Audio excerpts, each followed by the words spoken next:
आउनुहोस् श्रीमद् भगवत गीता ज्ञान महायज्ञ को राजविद्या राजगुह्य योग नाम गरेको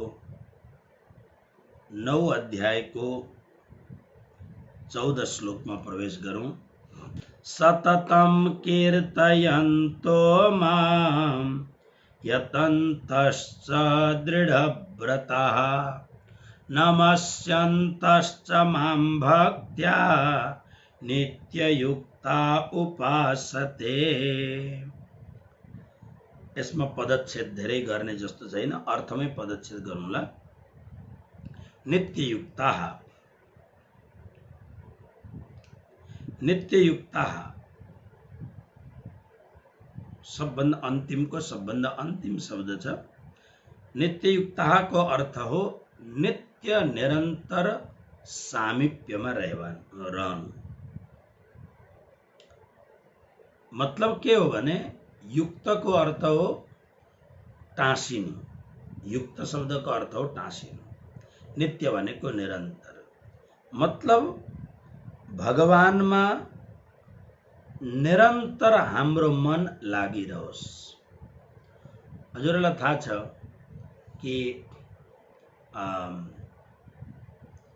सिद्धिको वर्णन गर्दाखेरि गीतामा र नारद भक्ति सूत्रमा यल लब्ध्वा पुमान सिद्धो भवति, भगवत गीतामा पनि सिद्धि शब्द आएको छ। भक्ति क्षेत्रमा यदि तान्त्रिक क्षेत्रमा जानुभयो भने तान्त्रिक क्षेत्रको सिद्धि के हो भने जस्तो दीपावली भन्दा अगाडिको दिनमा, जसलाई काली चौदश भनिन्छ, काली चतुर्दशी भनिन्छ, अथवा यस्ता खालका जुन सूर्य ग्रहण चन्द्र ग्रहणहरू लागेका बेलामा धेरै मान्छेहरू शमशान घाटमा बसेर मन्त्र सिद्धि गर्दछन् र खास गरेर शक्तिपीठहरूमा बसेर पनि मन्त्र सिद्धि गर्दछन्। कामाख्या देवीको मन्दिर होस्, गुह्येश्वरी देवीको मन्दिर होस्, यस्ता खालका मन्दिरमा, अथवा त बनारसको मणिकर्णिका घाट शमशानमा बसेर मन्त्र सिद्धि गर्दछन्। तान्त्रिकहरूको लागि सिद्धि के हो भन्दा यो संसारमा जुन हामी सिद्धिहरू सुन्छौं नि, है उसले त मनको कुरो जान्दो रहेछ, यो सिद्धि हो।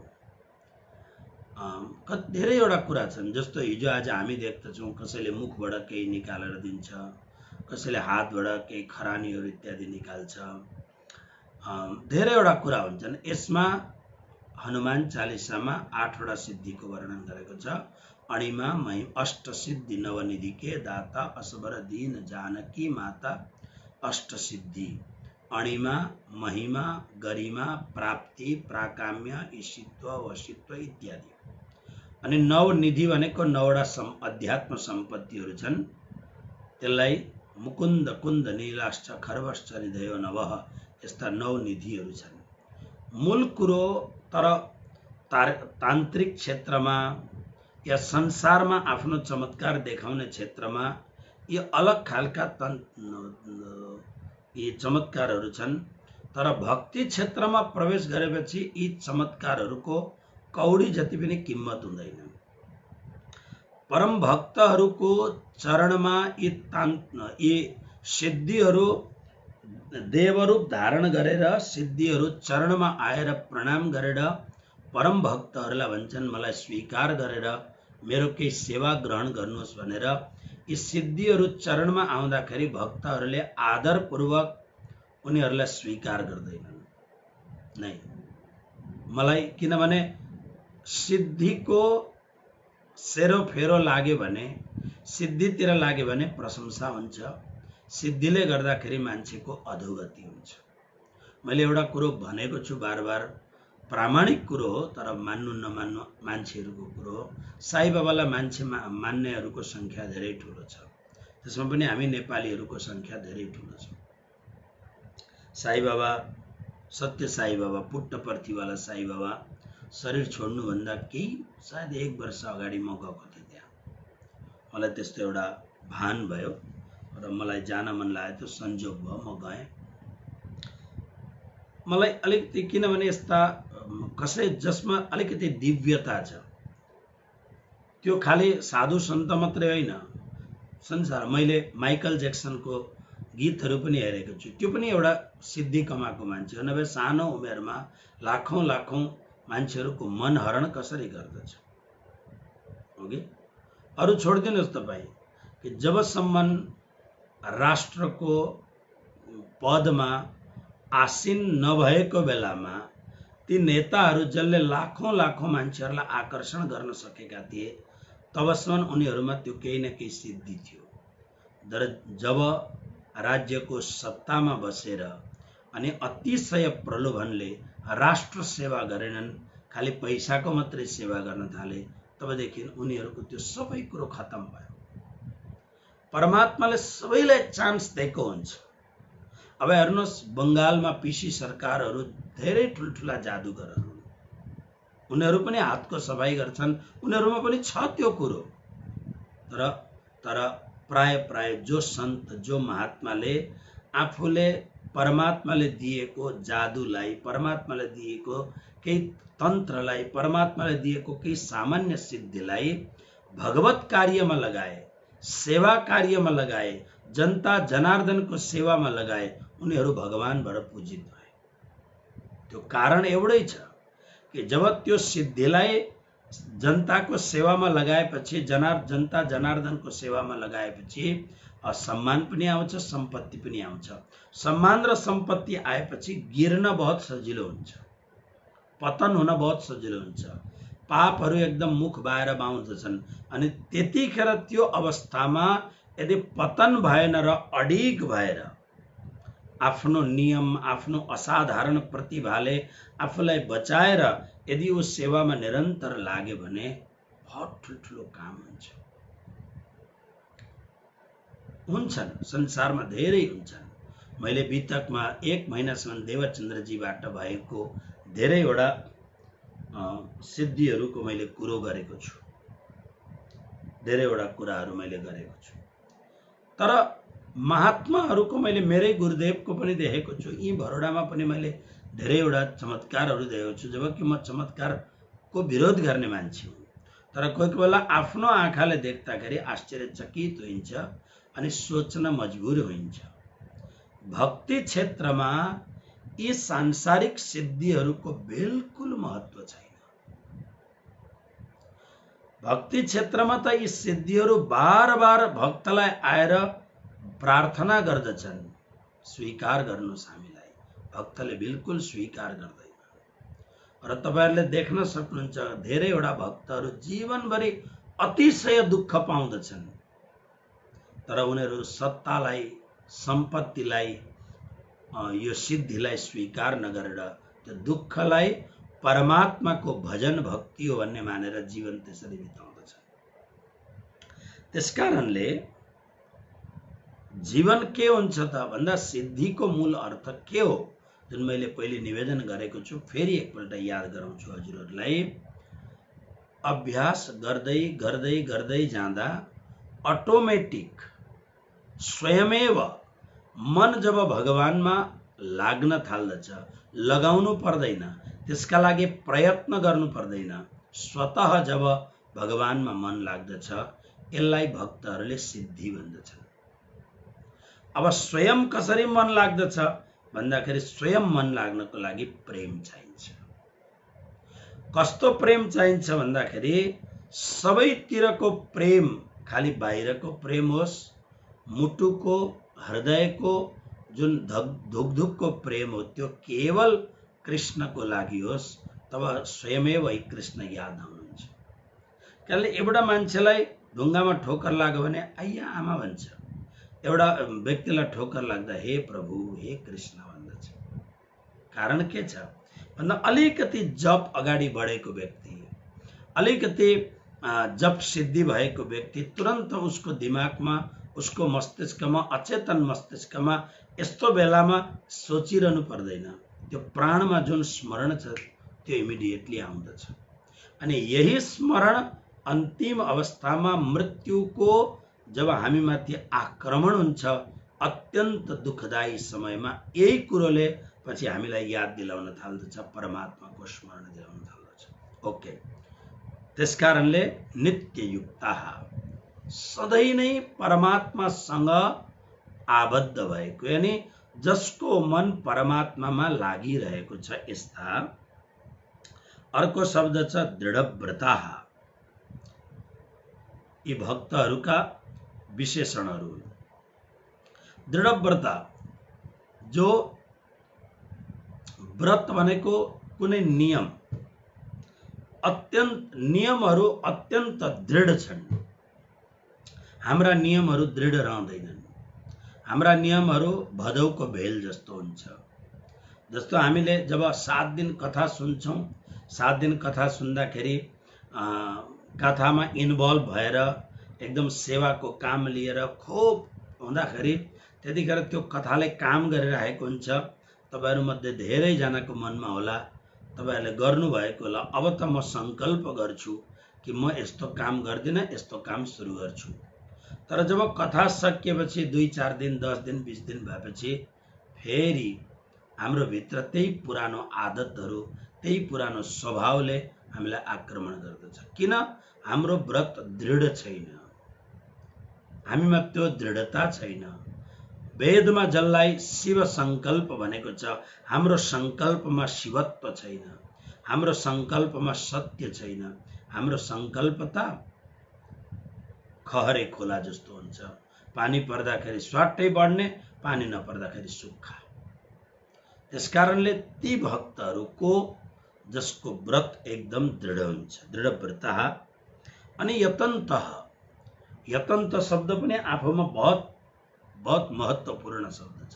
यतन्तको अर्थ हो जो निरन्तर लागिरहन्छ, निरन्तर लागिरहन्छ, छोड्दै छोड्दैन, निरन्तर छ। मैले यो श्रावण महिनाको कथामा यस्तो धेरै भक्तहरू छन्। श्रावण महिनाको कथामा देवचन्द्रजीको कुरो गरे।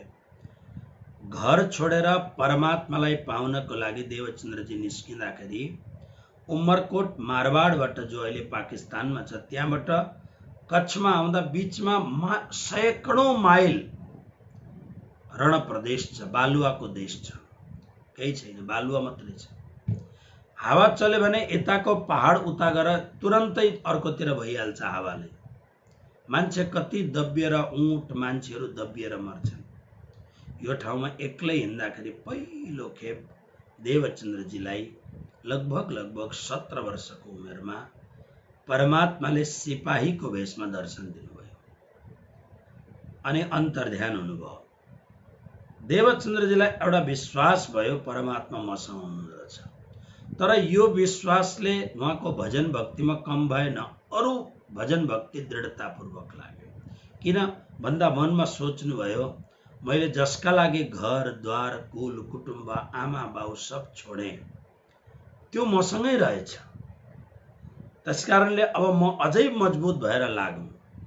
पछि भुजनगर नाम गरेको कच्छको राजधानी जस्तो पाटनगर भन्छ, त्यहाँ पुगेर गुरु हरिदासजीको चरणमा बसेर जब उनले कृष्ण मन्त्रको दीक्षा पाएपछि एक दिन ध्यान गर्दा गर्दै ध्यानमा बिल्कुल सँगै भए जस्तो अवस्था, ध्यानमा कृष्णसँग भेट भयो वृन्दावनमा।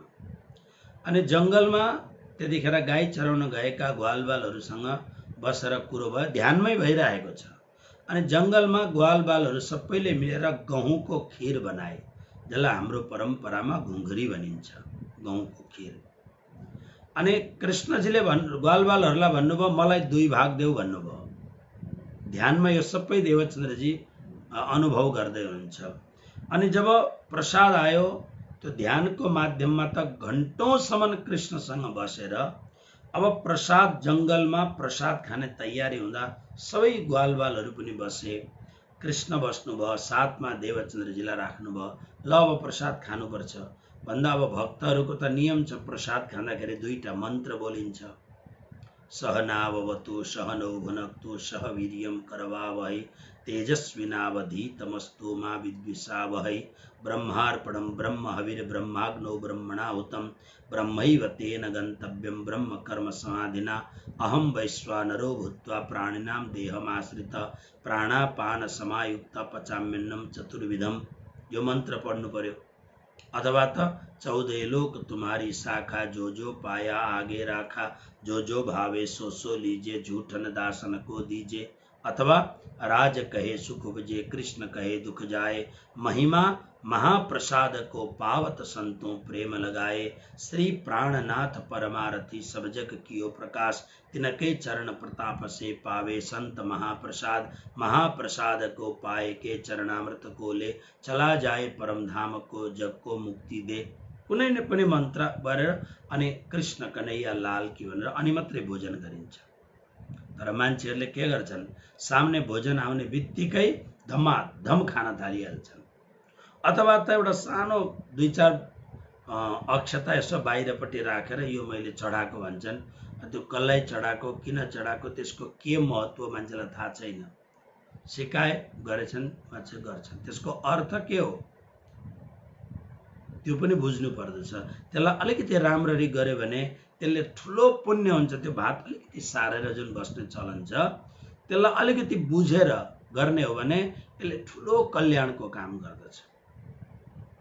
त्यस कारणले यहाँनेरि जुन यतन्त देवचन्द्रजी जब जयकारा भयो देवचन्द्रजीको आँखा खुल्यो।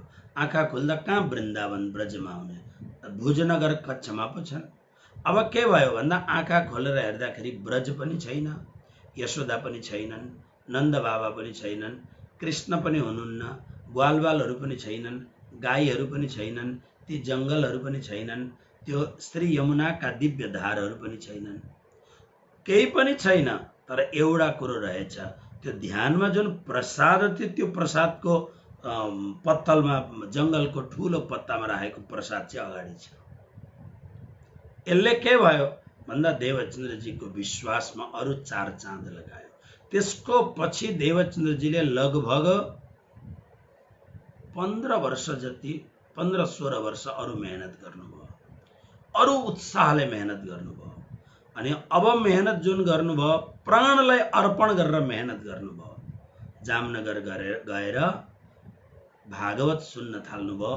केवल भागवत सुन्ने कुरो होइन, 14 वर्षसम्म निष्ठापूर्वक नियम व्रत आचरण संयम शील सदाचारले युक्त भएर अत्यन्त निष्ठापूर्वक 14 वर्षसम्म भागवत सुनेपछि अनि अब ध्यानमा होइन, अर्को भेषमा होइन, जुन भेषमा वास्तव रूपमा त्यो दिव्य परमधामको मूल मिलावामा अक्षरातीत परब्रह्म परमात्मा सच्चिदानन्द घन श्री कृष्ण राधा कृष्ण जुन स्वरूपमा हुनुहुन्छ त्यही मूल स्वरूपले त्यही सच्चिदानन्द स्वरूपले दर्शन दिएर अनि घण्टौंसम्म बातचित भएपछि अनि तारतम महामन्त्र परब्रह्म परमात्माले प्रदान गर्नुभयो। जीवनको 5 वर्षदेखि जिज्ञासा सुरु भएको जीवनको 40 वर्षमा मात्रै अध्यात्मको जुन पिपासा थियो, अध्यात्मको जुन तिर्खा थियो, अध्यात्मको जुन बुभुक्षा थियो, भोग थियो, 40 वर्षको उमेरमा आएर पूरा भयो। 40 वर्ष के उम्र में हक्के दियो दीदार। तो यति लामो समयसम्म श्रद्धालाई अलिकति पनि कम हुन नदिएर, विश्वासलाई अलिकति पनि कम हुन नदिएर, इमानलाई अलिकति पनि कम हुन नदिएर जुन निरन्तर गरियो यसको नाम हो यतन्त। यतन्तको अर्थ यही। ध्रुव जंगलमा जानुभयो, नारदजीले धेरै प्रलोभ, म स्वर्गको राज्य तिमीलाई दिन्छु। ध्रुवले विचार गर्नुभयो, 5 वर्षको उमेरमा त्यस्तो विचार आयो। अहिले म कृष्णलाई पाउनका लागि केवल जाँदै मात्रै छु, स्वर्गको अफर आयो भने यदि मैले ध्यानै गर्ने हो भने कृष्णलाई पाउनु नै हो भने त झन् अर्को बम्पर इनाम पाउँछु मैले त, यो सोच्नुभयो ध्रुवजीले। त्यसकारणले नारदजीद्वारा प्रदत्त सम्पूर्ण जुन पनि इनामहरू थियो, उपहारहरू थियो, त्यो उपहारहरूलाई आदरपूर्वक ठुक्राएर केवल भक्तिमा ध्रुव लागे। पहिलो महिना जुन तरिकाले लागे भएन, पढ्नुहोस् भागवतमा। अर्को महिना त्योभन्दा अझै कठोर भएर, अझै पनि मनमा त भाव जाग्दैछ तर प्रभुले दर्शन दिनु भएन। तेस्रो महिना झन कठोर भएर अनि छैठौं महिनामा त हद गरे ध्रुवले, जसले गर्दा 14 लोकमा प्रवाहित हुने पवन देव बन्द भए, जसले गर्दाखेरि श्वास लिन गाह्रो भयो। सम्पूर्ण विश्वको अक्सिजन ठप भयो अनि भगवानले आएर दर्शन दिनुभयो। यानी निरन्तर नछोडिकन हाम्रो बानी के छ? हामी संसारको कुनै न कुनै लोभले परमात्माको भक्ति गर्छौं, संसारको कुनै न कुनै प्रलोभनले कुनै न कुनै गुरुहरूलाई स्वीकार गर्दछौं। त्यसकारणले हामी बदलिरहन्छौं, भक्ति पनि बदलिरहन्छौं, मन पनि बदलिरहन्छौं, गुरु पनि बदलिरहन्छौं, किनभने हामी अत्यन्त स्वार्थी छौं। जहाँ हाम्रो स्वार्थ पूरा भएन, यस्ता अरू पनि छन् अर्को खोजौं, अरू पनि छन् अर्को खोजौं। त्यसकारणले हाम्रो भक्ति, हाम्रो मन्त्र, हाम्रो निष्ठा कहिल्यै पनि पूरा हुँदैन। कारण हाम्रो भित्र स्वार्थ छ, हाम्रो भित्र तटस्थता छैन, इमानदारीता छैन, निष्ठा छैन। त्यसले गर्दा हाम्रो भक्ति कहिल्यै पनि, हाम्रो भक्ति बाँझीको बाँझी हुन्छ। हाम्रो भक्तिमा कहिल्यै पनि फल लाग्दैन, हाम्रो भक्ति कहिल्यै पनि गर्भवती हुन्न। यतन्तः कृष्ण भन्नुहुन्छ यस्ता भक्त जो निरन्तर लागिरहन्छन्, अनि त्यो पनि केही पाउनका लागि लागेको होइन, बस उनलाई खुसी बनाउनका लागि लागेको छ। अनि भक्त्या, भक्तिपूर्वक कीर्तयन्तः, कीर्तन गर्दै गर्दै माम, मलाई नै नमस्यन्तः, नमस्कार गर्दै सततम, निरन्तर माम उपासते, मेरो उपासना गर्दछन्। ती भक्तहरू कस्ता हुन्छन्? 13वां श्लोकमा आधा कुरो भन्नुभयो, 14वां श्लोकमा पूरा कुरो भन्नुहुन्छ। ती भक्तहरूले, उनीहरूलाई केही स्वार्थ छैन, केही पनि स्वार्थ छैन। कसरी स्वार्थ छैन भन्दा म तपाईहरुलाई एउटा उदाहरण दिन्छु। सबैका घरमा एउटी छोरी अवश्य होलिन्। आमा बाउले छोरीलाई पालन पोषण गर्दाखेरि आमा बाउको केही स्वार्थ छ, अनि स्वार्थपूर्वक यदि छोरीको पालन पोषण हुन्छ भने ती आमा बाउ होइनन्, ती व्यापारी हुन्। संसारमा आजकल मिडिया छ, नेट छ, धेरै यस्ता स्वार्थीहरूको कुरो बुझ्न पाइन्छ।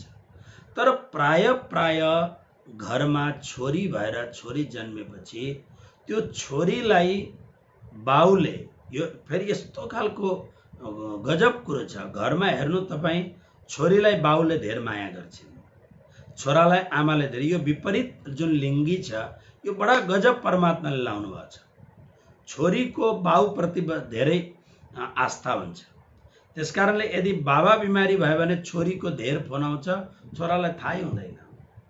आमा बिमार हुँदाखेरि छोराले कतिपल्ट सोध्छ त्यो, तर आमाको चाहिँ मन धेर छोरा प्रति हुन्छ। त्यसकारणले घरमा छोरी र छोरा दुईजना भयो भने खाने कुरोमा, अलिक गरिब घर छ भने खाने कुरोमा पनि फरक हुन्छ, काम लगाउने कुरोमा पनि फरक हुन्छ, धेरैवटा कुरो हुन्छ।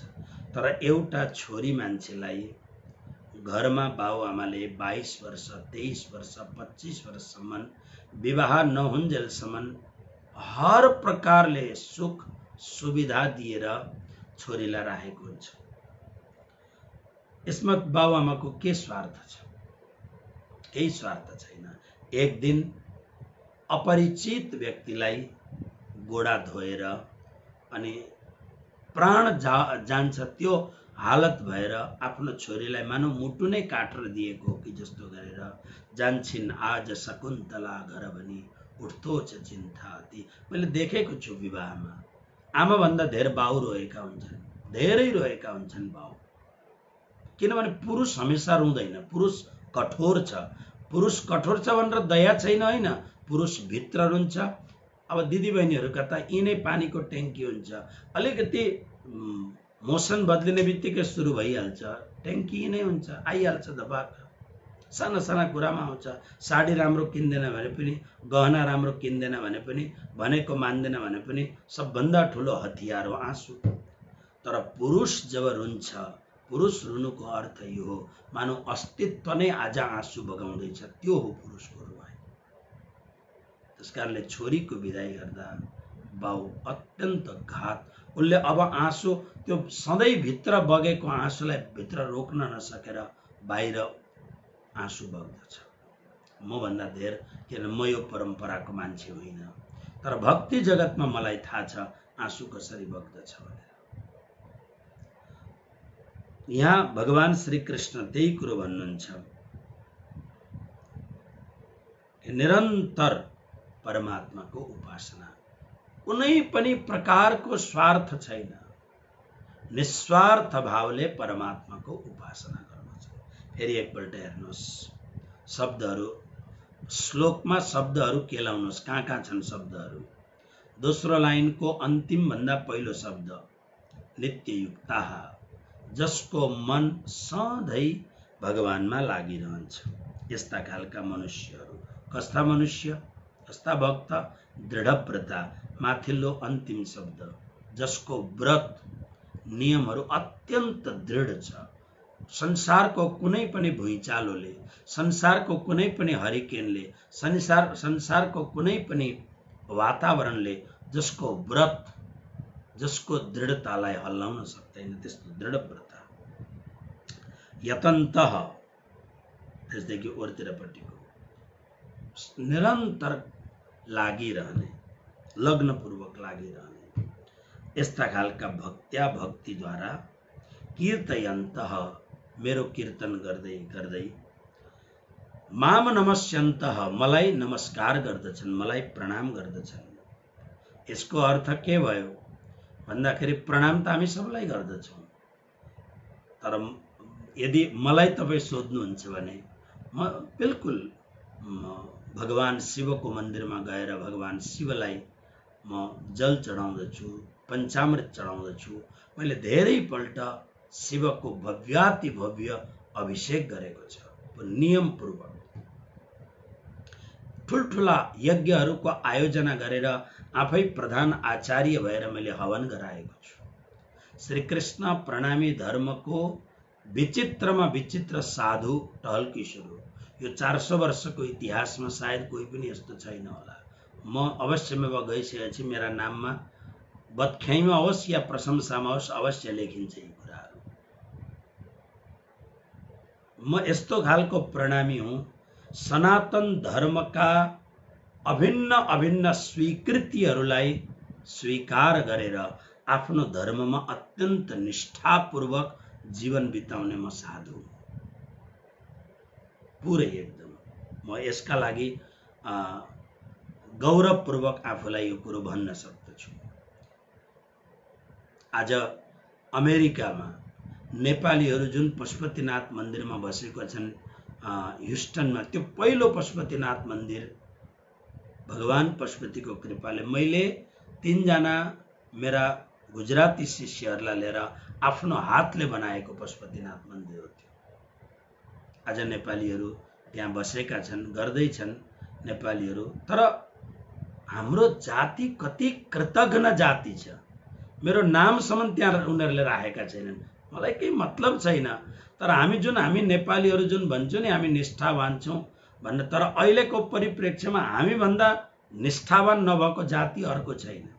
अहिले दिल्लीमा, बम्बईमा हेर्नुहोस्, घरमा राखेका नोकरहरू मालिकहरूलाई राति नै मारेर, उनीहरूलाई कुटेर पिटेर बेहोस बनाएर लुट्ने मान्छेहरूको नाममा हाम्रा मान्छेहरूको नाम निकै माथि चढेर आउँदैछ। यत्रो ह्युस्टनको पुरा नेपाली समाजलाई मैले त्यत्रो कुरो एउटा मफत उसमा, सामान्य उसमा मैले दिएँ, तर उनीहरूलाई कहिल्यै पनि यो मनमा भएन कि एउटा साधुले हामीले आराधना गर्ने ठाउँ दिएर जानुभयो, हामी विचल्लो भइरहेका थियौँ। त्यो खालको कुरो त्यो नेपालीहरूको दिमागमा आउँदैन, विचित्र छ। तपाईहरुलाई लाग्दो होला भोलि त हाम्रै देशमा आएर फेरि कुरो गर्दा यथार्थ साधु हो, सत्य कुरो यहाँ भित्र छ, बाहिर पनि त्यही निस्किन्छ। म कपटी साधु होइन कि भन्ने एउटा अनि सोच्ने अर्को नै। नियम आफ्नो गर्नुपर्दछ। तर म एउटा कुरो इमानदारीको साथमा के भन्छु भने, जब म अक्षरातीत परब्रह्म परमात्माको मन्दिरमा पुग्दाखेरि, जब मेरो श्रद्धापूर्वक शिर राज्यको चरणमा झुक्दाखेरि मेरो हृदयमा जुन भावनाका उद्रेकहरू जुन पलाउँदछन्, यो अलग्गै कुरो हुन्छ। यो भावना अलग्गै हुन्छ। तपाईहरु जान्नुहुन्छ त्यो भावनालाई। तपाईहरुको मानिलिनुहोस् एउटा उदाहरण म दिउँ कि एउटा कुनै दिदी बहिनीको घरमा रक्षाबन्धनको दिन अथवा त भाइ तिहारको दिन तपाईको भाइ अथवा दाजु तपाईको घरमा आयो।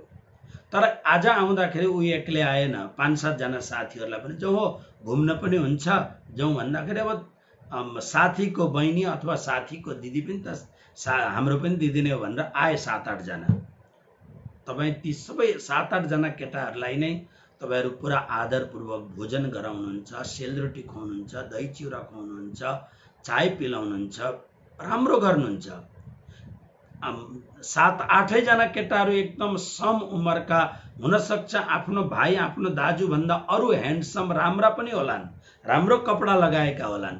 तर तपाई आफ्नो दाजु अथवा आफ्नो भाइलाई देखेर तपाईको हृदयमा जुन एउटा आनन्दको एउटा अविस्रोत बग्दछ, ती सबै केटाहरुलाई देखेर बग्दछ त्यो स्रोत। बस जसमा निष्ठा छ, सबैलाई आदर गरे तापनि जसका लागि जीवन समर्पण छ, तिमी मेरो हौ म तिम्रो हुँ भन्ने जुन भावना छ, कृष्णस्य दासोहम् कृष्ण एव स्वामी जुन एउटा भाव छ, त्यो भाव अरु कसैमा पनि आउन सक्दैन।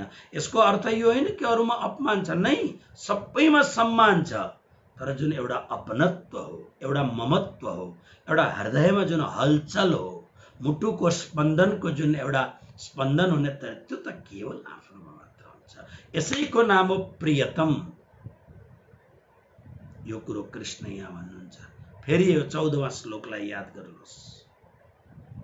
नित्य निरन्तर जसले आफ्नो मन मेरोमा लगाएको छ, अत्यन्त दृढ व्रती भएको छ, निरन्तर ममा लागिरहन्छ, भक्तिपूर्वक जसले मेरो कीर्तन।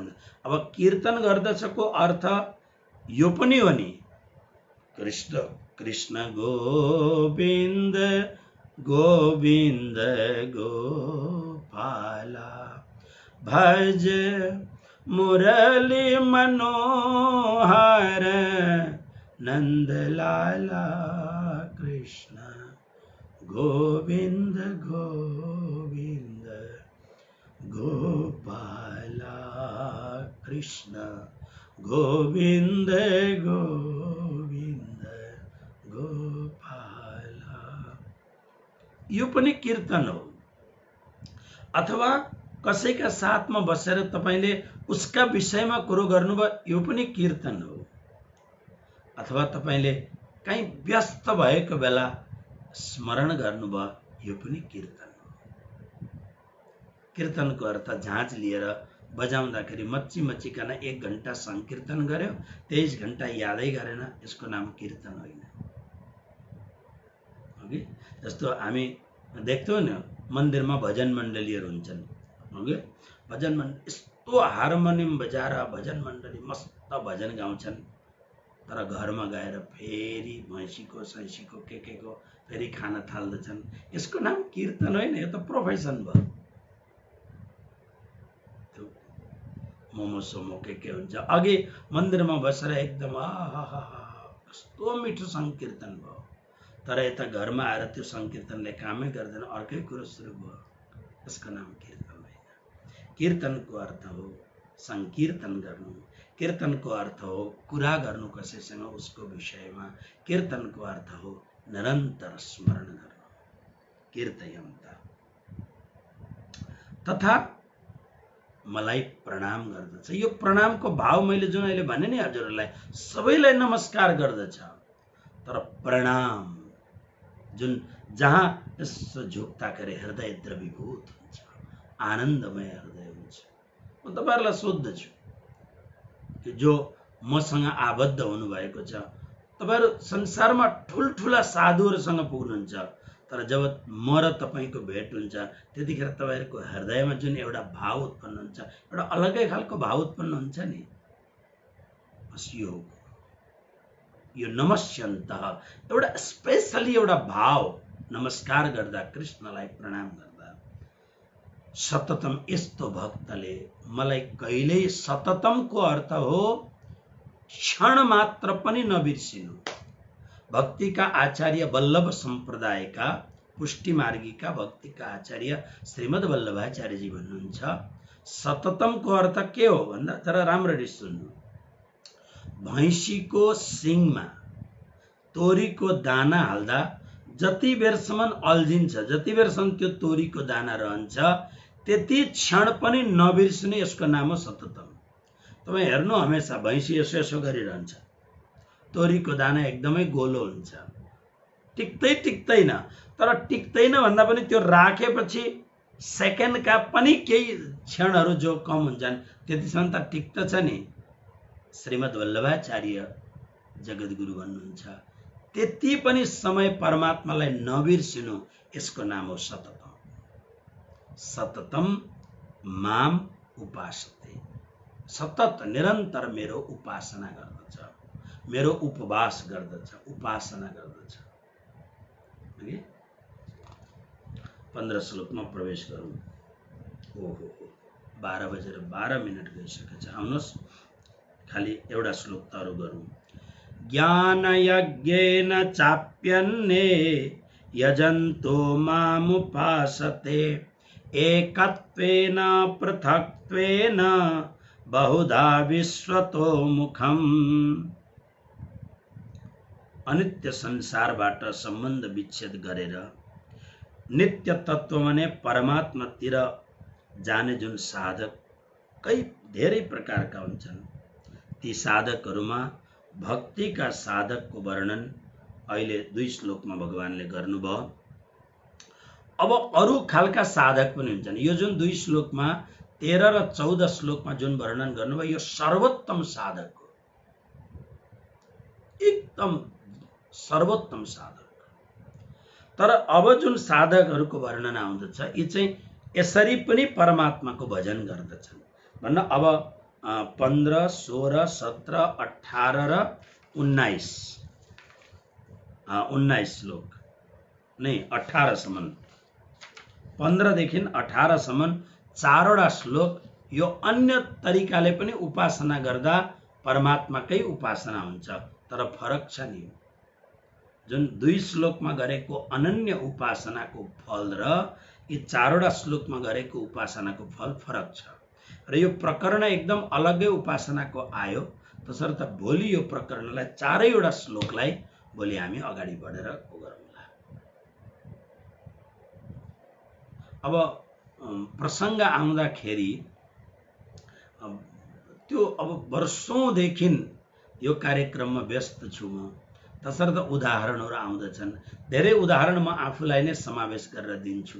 अनि उदाहरण दिएन भने कुरो नसम्झिन सकिन्छ, कुरो सम्झिएन भने हामी गीता त्यसरी नै याद गर्दछौं जसरी सुगाले याद गर्दछ। सुगाले कसरी याद गर्दछ भन्दा, अब यो कुरो आइहाल्यो, 1 मिनेट एउटा कथा सुनाइदिहाल्छु।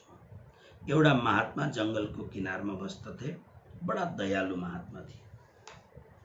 अनि त्यो दयालु महात्माले यसो हेरे, एउटा मान्छे जालोमा सुगा, धेरै सुगा महिनाहरूलाई पक्रेर लिएर गएर बजारमा बेच्न हिँडेछ। महात्मालाई साह्रै दया आयो, बोलाए, ए भाइ यो सुगा सबै मलाई देऊ। नै, यो त मेरो रोजगार हो, म जंगलबाट लिएर आए, लगेर बेच्छु र अनि यसबाट पैसा कमाउँछु। कति पैसा? उनले निर्धारण गरेको पैसा महात्माले दिए। सुगा सबै लिए, सबै सुगालाई राखे, तोतालाई, अनि त्यसमध्ये एउटा टाठो भन्दा टाठो जुन सुगा छ उनलाई चाहिँ आफ्नो पासमा राखेर अनि अरूलाई चाहिँ फेरि जंगलमा लगेर छोड्दे। अनि त्यो सुगालाई सिकाए उनले।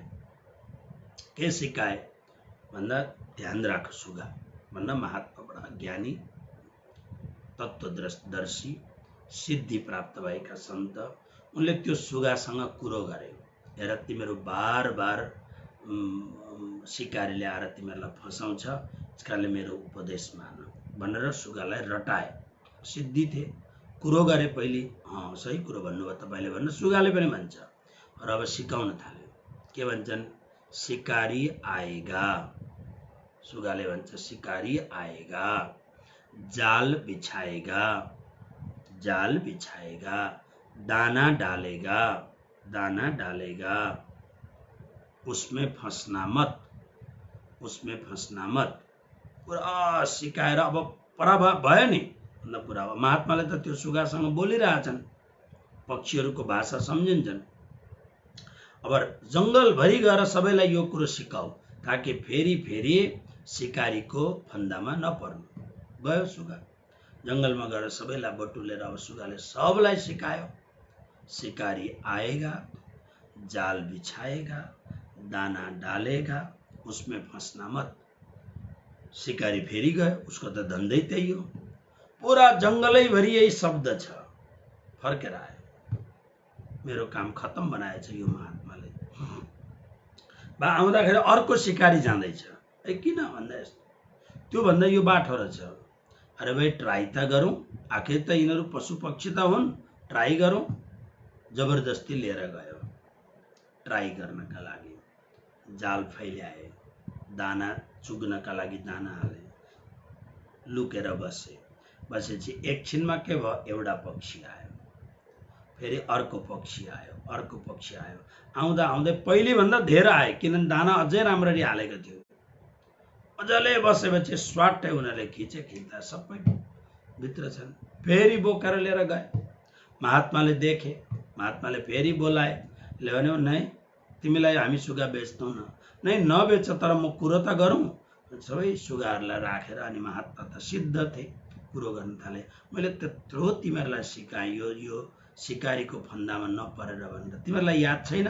सुगाहरूले भने याद छ। के छ याद भन भन्दा, त्यो जालभित्र परेका सबै सुगाहरूले भन्दछन् शिकारी आएगा, जाल बिछाएगा, दाना डालेगा, उसमें फंसना मत। यो खालको गीता पढाइ हाम्रो नहोस्। ओके, गीता पढिसकेपछि हाम्रो जीवन आमूल परिवर्तन हुनुपर्दछ। हाम्रो सोच पूर्ण परिवर्तन हुनुपर्दछ। हाम्रो जीवनको रहन सहन पनि परिवर्तन हुनुपर्दछ। प्रत्येक खाली सुनेर मात्र मलाई बडा खुसी लागेको छ। म समाचार पाउँदैछु कि यो गीता सुरु भएपछि जीवनमा सोचमा बहुत ठुलो परिवर्तन आउँदैछ अरे। जो देवीहरू हुनुहुन्छ, जो गुरुजीको भक्त देवीहरू हुनुहुन्छ, उहाँहरूले बताउनुहुन्छ हाम्रो श्रीमानहरूमा परिवर्तन आएको देखेर गुरुजी हामी बहुत खुसी छौँ। यो बहुत ठुलो कुरो हो, किनभने यो धेरै ठुलो कुरो हो। त्यसकारणले भगवत गीता खालि हामी यसलाई पोङ्गा पण्डित भन्दछौँ। हामी पोङ्गा पण्डित भनेको के हो भन्दाखेरि, अब कुरो बहुत ठुल्ठुलो गर्यो, तर दसैँमा गएर त्यो बाख्राको पूजा पनि आफैले गरायो भने त्यो के पण्डित भयो? यतापट्टि पण्डित मजाले एकदम कर्मकाण्ड गर्दछ, उता गरेर रक्सीको प्याला हातमा ल्यायो भने त्यो के पण्डित भयो? सिगरेट पिउन थाल्यो भने के पण्डित भयो? शराब पियो, मांस खायो भने के पण्डित भयो? यो सुगाको जस्तै कहानी हो। त्यसकारणले हामी बदलिनुपर्छ र मात्रै संसार बदलिन्छ। अहिलेको सबैभन्दा नराम्रो भन्दा नराम्रो व्यथा कथा हाम्रो के हो भन्दा, हामी आफू बदलिन चाहँदैनौँ, हामी संसार बदल्नका लागि निस्किन्छौँ। हामी यसरी कसरी हुन सक्दछ? सबभन्दा पहिले त आफू बदलिनुपर्छ। बाइबलमा शब्द छ, नो थाई सेल्फ। तिमीले आफूले आफूलाई चिन। त्यसलाई प्राणनाथजीले भन्नुभयो, पहले आप पहिचानो रे साधु।